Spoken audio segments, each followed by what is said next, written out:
맞습니다. 비싼 수업료를 내더라도 내가 종목을 잘못 고른 건지 아니면 시장을 일시적으로 잘못 본 건지 뭐 후회라도 공부를 통해서 또 얻는 게 있을 텐데 대표적으로 이제 어떤 방법으로 대응을 하는 게 좋을까요? 네, 저는 이렇게 대응을 합니다.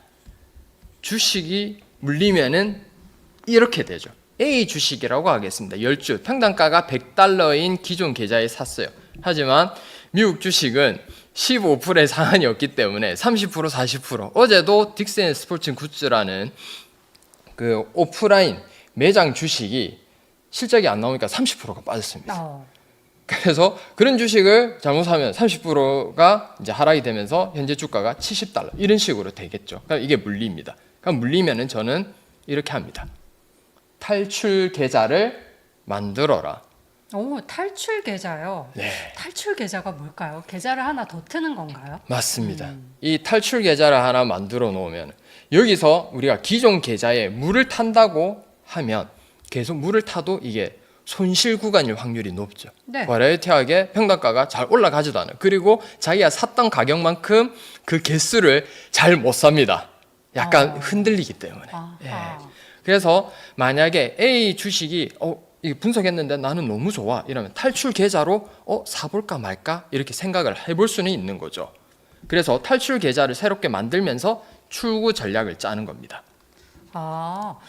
저 좀 깜짝 놀란 게 네. 전에 그 주식 동아리 하는 그 동아리 회장 친구가 나왔었는데 네. 이렇게 투자를 한다고 얘기를 했었거든요. 그 친구는 잘하고 있는 거였네요. 네, 건강하게 하고 있는 거죠. 네. 그렇다면 이거는 사실 이 숫자에 대한 거는 사실 달라지지 않는데 심리에 대한 좀 변화가 있을 수 있는 투자법이네요. 맞습니다. 예, 이게 심적인 게 심리적인 게 많이 좀 반영이 되기 때문에 주식 투자에 우리가 주식 투자가 힘들다 하는 게 이제 변동성이 심하니까 그 변동에 따라서 자기의 그래프 그 자기가 들고 있는 주식의 그래프가 곧 본인의 마음 그래프와 좀 비슷하거든요. 네. 떨어지면 좀 또 슬프다가 그렇죠. 오르면 또 환희를 하고 그래서 약간 그 정신적인 멘탈적인 부분이 많이 좀 반영이 되죠. 멘탈을 잘 관리할 수 있는 하나의 팁이 될 수도 있을 것 같습니다. 네. 모두 다 이 본전에 대한 심리가 있잖아요. 네. 내가 본전만 오면 팔겠다. 네. 근데 이 방법을 쓰면은 본전에서도 이 종목이 정말 투자할 만한 종목인지를 좀 객관적으로 한 번 더 생각해 볼 수 있게 되는 것 같습니다. 맞습니다. 냉정하게 이제 볼 수 있는 거죠. 네. 그래서 기존 계좌에는 이미 물려 있지만 A 주식의 탈출 계좌로 이제 믿음이 있다. 그래 이 종목은 펀더멘탈이 무너지지 않았고 그리고 이게 물을 타는 그 지금 기존 계좌에서 본전만 오면 된다 이랬는데 30% 손실이면 30%가 올라가봐야 계속 손실입니다. 실질적으로는 44%가 상승을 해야 본전이기 때문에 맞아요. 이게 약간 좀 숨겨져요. 음의 복리라고 해가지고 그래서 탈출 계좌에 믿음이 있으면 $70 평단가 지금 $70에서 한번 사보는 거죠. 그러면 사실 일단 30% 하락은 했는데 뭐 기술적으로 여러분들이 분석을 하거나 그 다음에 기업 분석을 펀더멘털적인 거를 이제 했거나 그 믿음이 쌓이면 적어도 10% 정도의 상승 가능성은 있지 않을까 이렇게 한번 생각을 해보는 거죠. 저 근데 갑자기 궁금한 게 생겼어요. 네. 내가 여기서 새로운 마음으로 새 계좌를 열었는데 거기서 또 손실이 나면은 이게 충격이 2배로 오진 않나요? 2배로 오죠. 네. 그러니까 이게 A 주식에 대한 믿음이 정말 있어야 되고 믿음이 없다 이러면은 정말 A 주식보다 더 좋은 이제 우량주 쪽으로 더 가야 되는 거죠.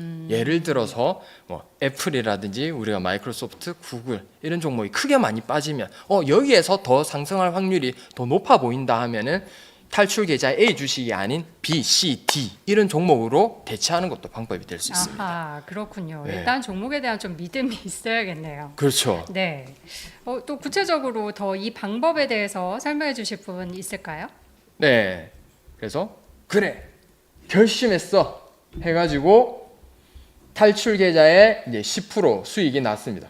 운이 좋게 이제 10% 반등을 했죠. 본인과의 예상에 맞아 떨어졌습니다. 그래서 주가가 $70에서 $77로 됐죠. 그러면 탈출 계좌에서는 이게 수익, 똑같은 주식이라도 수익이 발생되고 있는 겁니다. 맞죠? 그리고 기존 계좌는 아직까지는 손실입니다. 네. 마이너스 30%에서 마이너스 23%지만 아직까지는 우리는 마음이 아픕니다. 자, 그러면 냉정하게 탈출 계좌에 있는 종목들을 다 팔고 기존 계좌를 한번 보는 거죠. 자, 그 다음 슬라이드를 보시면은 770달러가 총 풀리게 되는 겁니다. 탈출 계좌에. 네. 700달러 투자했다가 70달러를 77달러를 예, 수익을 보니까 770달러가 되고 기존 계좌의 10주가 2주만 팝니다. 그러면은 손절을 46달러 하고 익절을 70달러 하면 24달러의 수익을 거두면서 이게 그 다음 슬라이드를 보시면은 제가 동맥경화라고 하거든요. 제가 기존 계좌에 있는 현금도 풀리면서 탈출 계좌의 현금도 같이 풀리면서 1,000달러 가까운 현금을 보유하면서 그 다음 스텝을 생각할 수 있습니다. 일단 익절과 손절을 동시에 하면서 네. 다시 한번 이 현금 흐름을 좀 만들어 준다 이런 논리인 것 같은데요. 네. 자, 그렇다면은 아까도 잠깐 언급을 했지만 A 주식에 대한 가망성이 없다. 이럴 때가 이제 또 문제잖아요. 네. 이럴 때는 어떻게 할까요?